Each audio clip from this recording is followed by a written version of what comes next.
malkon ka kon jinas no nyo chine lunjo gone te ram mi bakalar ye hajan ala ma ci brar kenuare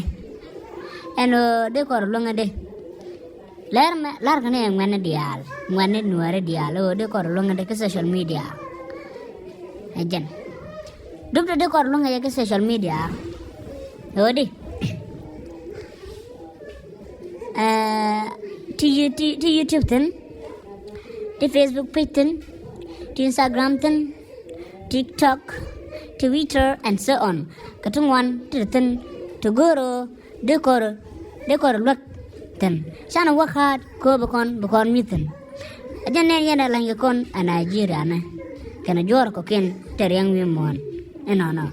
Siyo chukut chang nagarang. But ta lel koruje. Ka kon jagro ka chan ga te dona ko duk de dona ma gur kon ga te gur kon ga te alwa kor be kora follow baruna ba subscribe ana mala ran mona ba di lok ka we ya dar gwa long de kon de yo chu kon de ngor pin ajana tong jan akon juro kon pen yo hune yan con chiro con pen yo ketit pen ko yo ketit ta uni en chana la bum jin chukodi chak ning point dial ko brod la riga chiro banja chan ketit ibu guini bu ko dalo jin la na bu ko do la loktan mi jilet chuko do loktan lani bum ko kwite gadu ko bar dal ka la ram gwa no jin char go re to re kuluku bicara enen nga kabaro long di no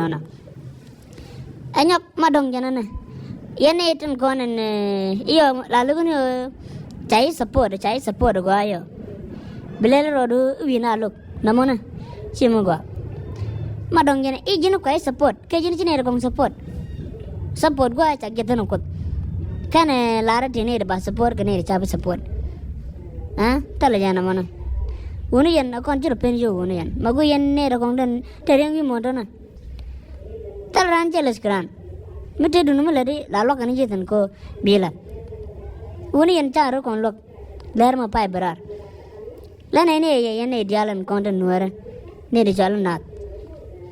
no la de re char gudun go abia lam re char gudun abia nga jano roe chala dona de dil gor no akon chiro kon palbot tetine ke gati changun te benar larga ke YouTube ne Instagram ne Facebook ne tikan ge yo kon dial kon chiro pen yo gati de ngo pen kor rango ko lo angu ku ko lo sapone jor ko kien ko kon wer banu kullel angu